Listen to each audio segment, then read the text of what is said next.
लातूर जिल्ह्यात जून महिना संपून जुलै महिना उजडला तरीही मोठा पाऊस झाला नाही। त्यामुळे जिल्ह्यातील सर्वच भागात पेरण्या खोळंबल्या असून शेतकऱ्यांची चिंता आता वाढली आहे। मृग नक्षत्र संपलं, आरद्रा नक्षत्र कोरडं गेलं, अधूनमधून पावसाच्या सरी देखील बरसल्या, मात्र जमीन पेरणी योग्य ओली झालीच नाही। त्यात गेल्या 4 दिवसापासून पावसानं चक्क उघाड दिल्यामुळे थोड्याफार ओला झालेल्या शेतजमिनी देखील वाळून खट्ट झाल्यात। त्यामुळे यावर्षी दुष्काळ पडतो की काय अशी भीती शेतकऱ्यांना वाटतेय।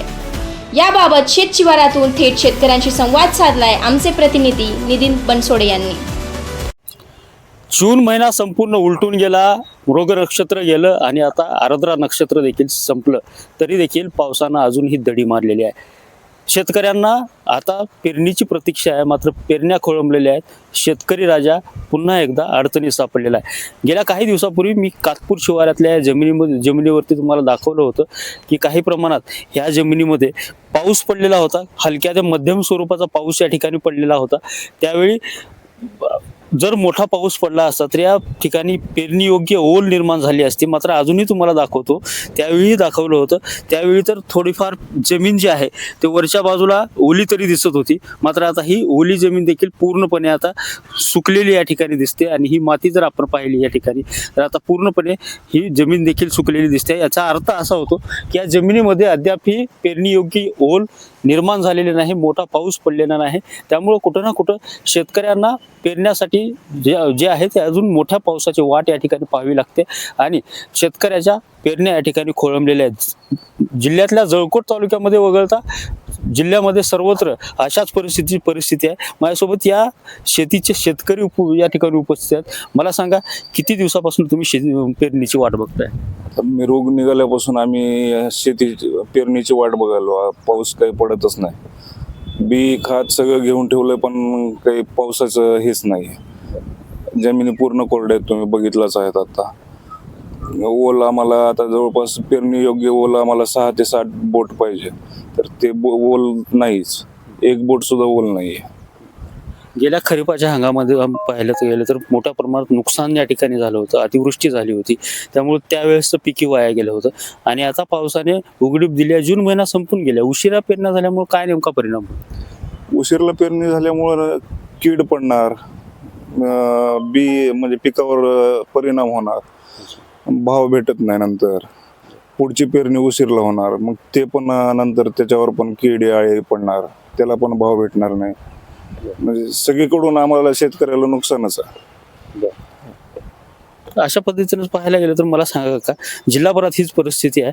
आता समजा 1-2 दिवसामध्ये जर समजा मोठा पाऊस जरी झाला आणि पेरणी योग्य ओल जरी निर्माण झाली तर काय नेमकी परिस्थिती काय होऊ शकते शेतीमध्ये? आता जरी 1-2 दिवसामध्ये जरी पाऊस पडला, 1-2 मोठे जरी पाऊस पडले, तरी आता मोठे पाऊस पडल्यानंतर त्याला त्याची आर्द्रता थोडीशी गरम होण्यासाठी थोडं 1-2-3 दिवस त्याला आणखी ऊन पडावंच लागते।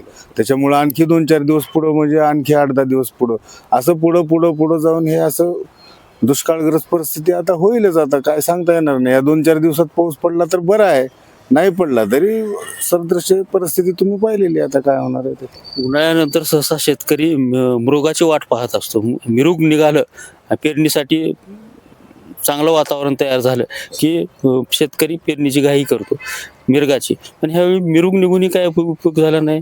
मृग नक्षत्र संपलं, आरद्रा संपलं आणि आता अजूनही पेरणी नाहीत। जिल्ह्याभरामध्ये परिस्थिती आहे, काय शेतकऱ्यांची अवस्था काय? शेतकऱ्यांची अवस्था म्हणजे कसं आहे, आता इकडं आडन तिकडं विहीर। कसं आहे, आता बियाणं घेतलंय, सगळं केलंय, शेतीची मशागत केली, सर्व काम केले शेतकऱ्यांनी। आता वाट बघायचं फक्त एकाच, आता पाऊसच नाही पडला तर त्या शेतकऱ्याने करायचं काय? आता याच्या पाठीमागे जे आतापर्यंत झालेलं आहे तेच पुढे होणार आहे। शासनाने तर दुष्काळ जाहीर करावा हे सांगायची तर गरजच नाही आता, मला तर वाटतंय। आता शेतकऱ्यांनी तर सांगूच नाही की दुष्काळ पडलाय असं, त्यांनी ओळखावं। आता किती झालं, आता 1 वर्ष जर सोडलं मागलचं, त्याच्या अगोदर परिस्थिती अशीच होती, पण यावेळेस बी आता काही दिसना गेला अंदाज। बघूयात आता 2-4 दिवस झाले तर ठीक आहे, नाही झालं तर शासनानं या गोष्टीकडे गांभीर्याने लक्ष द्यावं।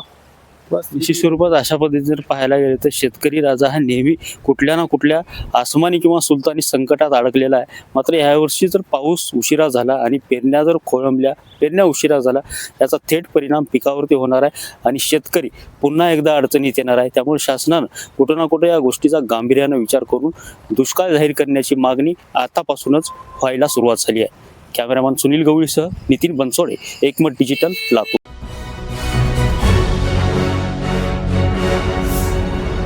Thanks for watching Ekmat Digital.